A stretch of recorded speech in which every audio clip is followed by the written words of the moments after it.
Hi guys, welcome back to my channel, Pinoy Rod. So today we'll be running our errands, but I want to dedicate this vlog for you guys who've asked me questions on the comment section. I'm sorry that I've been like delaying in answering those questions. Been busy always, but anyway, this vlog is dedicated to answer some of your questions that you might have, so I hope you stick around till the end of this video.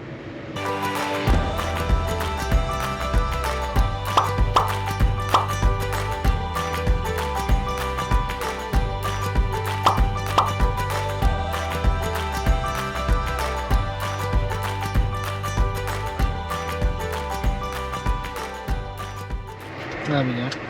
Sasakay na. Pagka dito, doon ka sa kanila.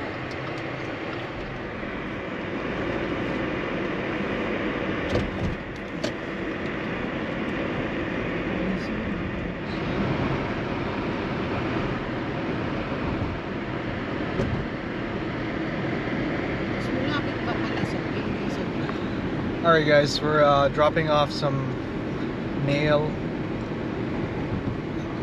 It's a package that we got, and my wife, she just wants to return it, so we're dropping it off at the closest USPS or closest UPS store. Alright guys, we're here stopping by at the UPS store. My wife's just gonna drop off some package. I'll take this time right now to answer the first question. I think the first question here is from Bismarck Luna.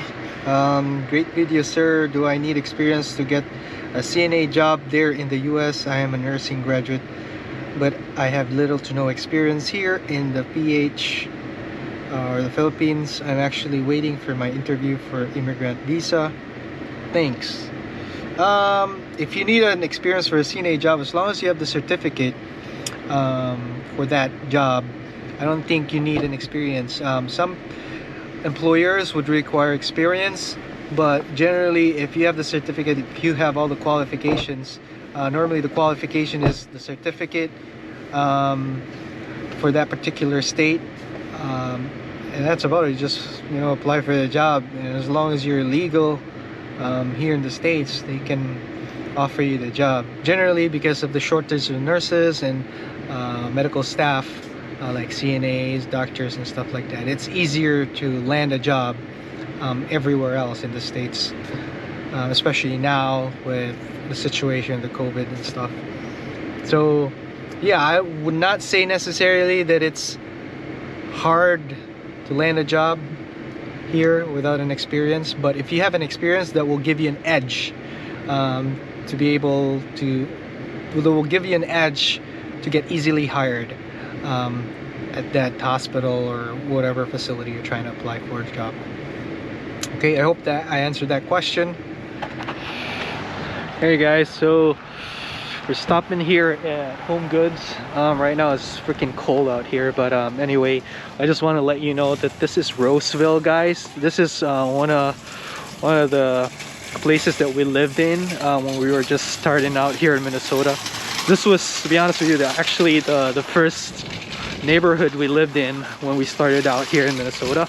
And this neighborhood used to be really good and nice, and but now over the years, it has, the crime rate has gone up a little bit.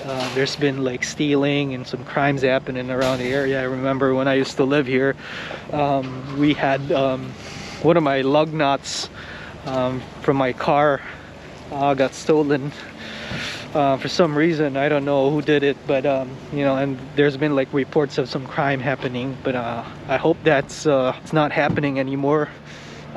But it's just there's like the more people come into the area, the more crimes happen, and so it's kind of like an expected situation.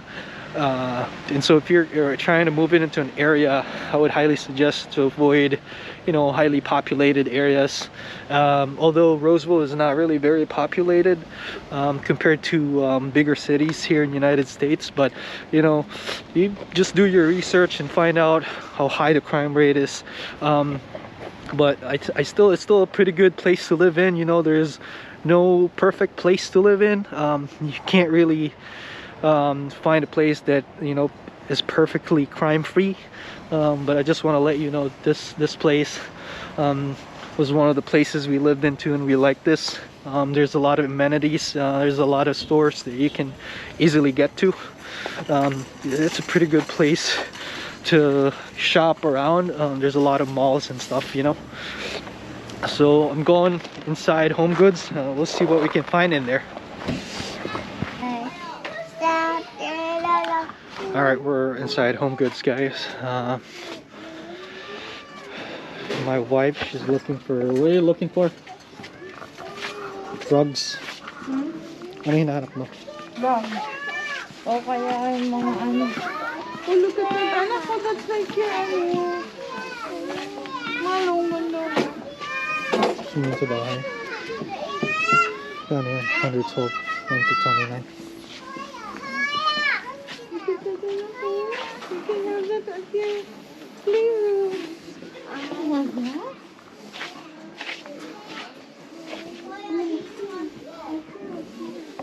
Daddy,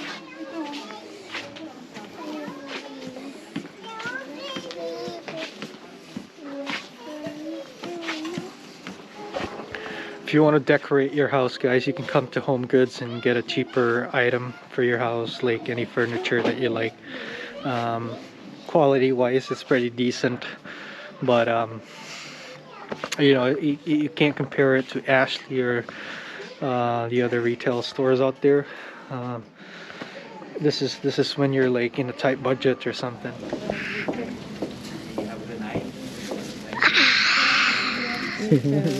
Before I answer those questions, I'd like to eat first our supper.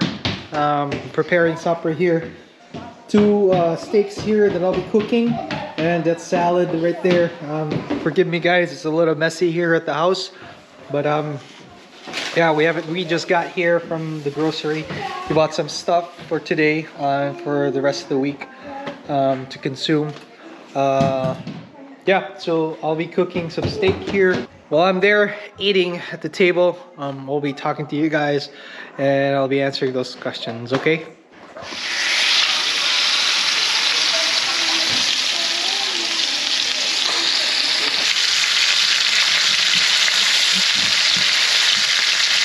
nagluluto tayo na. Steak. Pinoy abroad.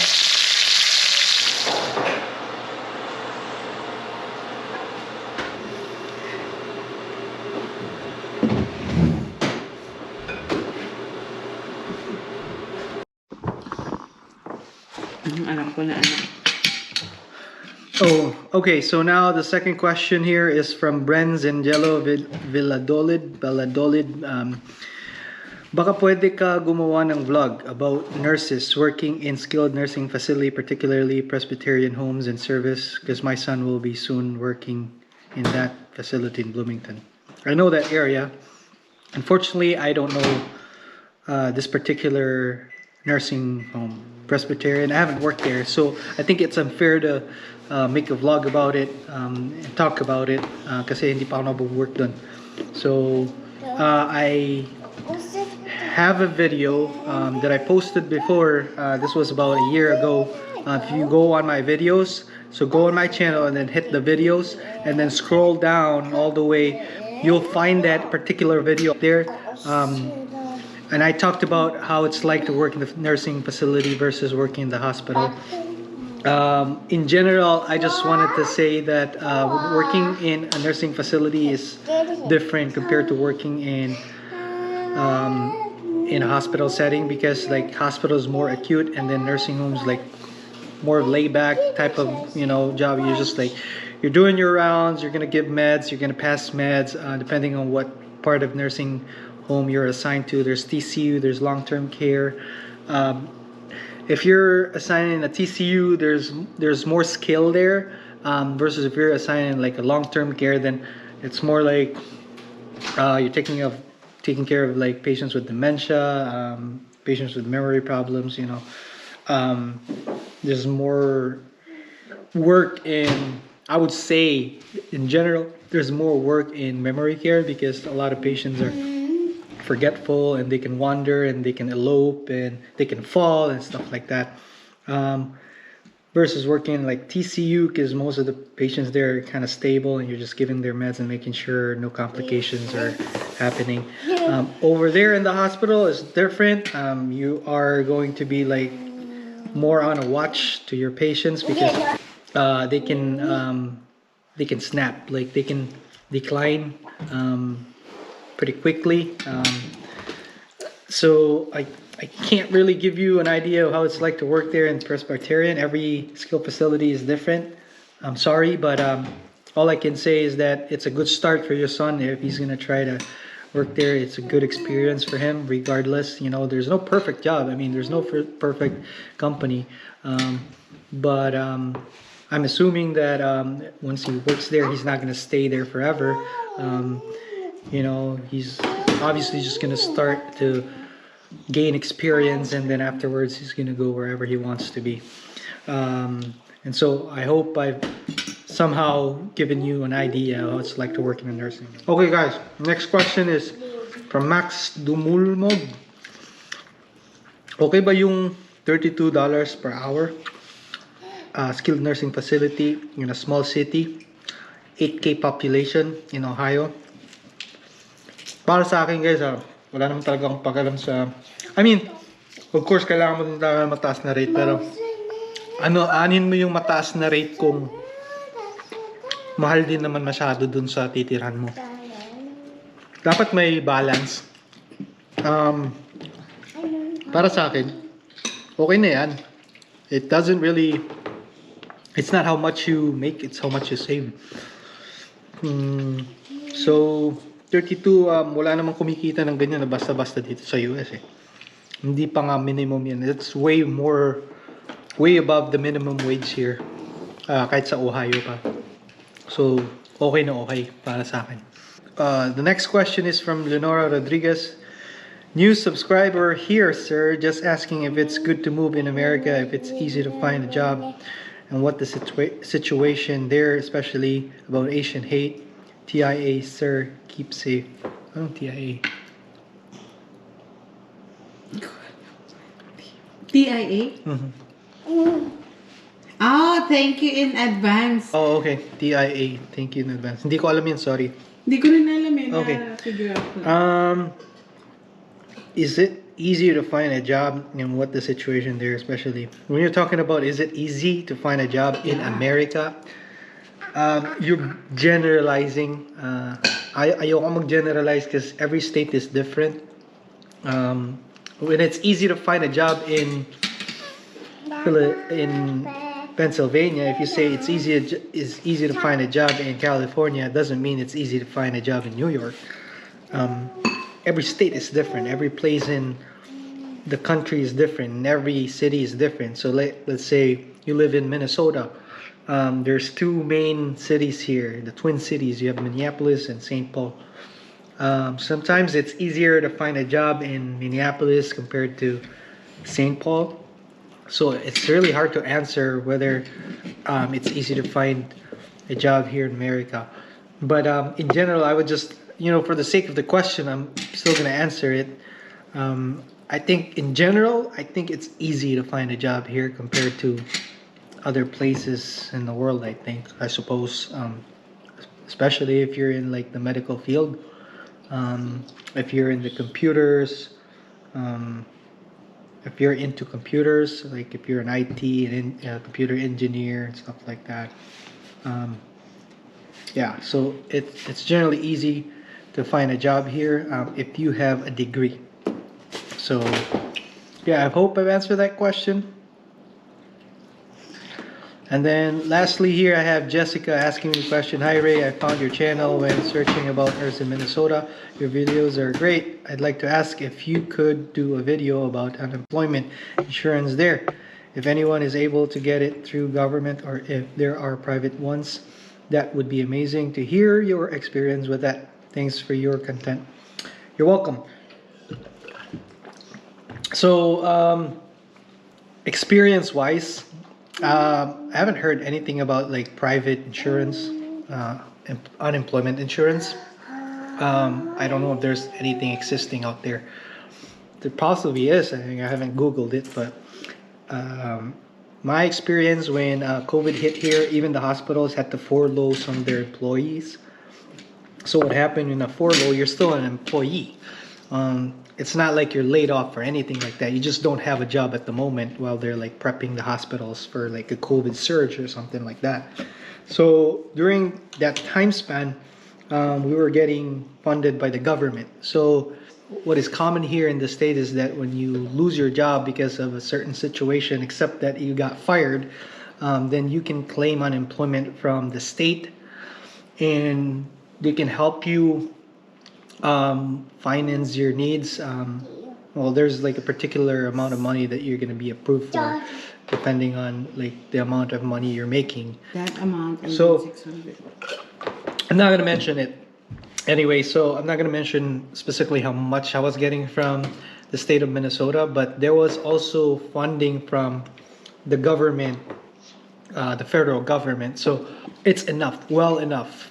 Sometimes it's more than enough, depending on your budget and how much you spend in a particular day. But in general, it's pretty sufficient to sustain your needs, your daily needs. So yeah, you're getting help from the government, but it's only for a particular amount of time. So that's usually about 6 months. So they expect you to also find a job. So they expect you to also land a job by the end of the 6-month period, because otherwise they won't be able to help you anymore. So, yep. I wouldn't necessarily think about that, only because when you're working, you want to make sure you keep the job. But things happen sometimes. Like this pandemic, we didn't expect it, but there is help from the government, so that's all I can say. All right. All right, guys, so that's all I got for you. So I hope I've answered most of your questions. So if you still do have questions for me, leave them down below in the comment section. I will try to answer them again on the next video. I'll do a Q&A portion at the end of my video. So towards the end of my video, you'll have a Q&A there. I'll take time to answer some of those questions. So if you're new to my channel, if you're a visitor here, consider subscribing. That's it, guys. That's all I can really say. I wish you all well, and I'll see you soon on my next videos. Peace out.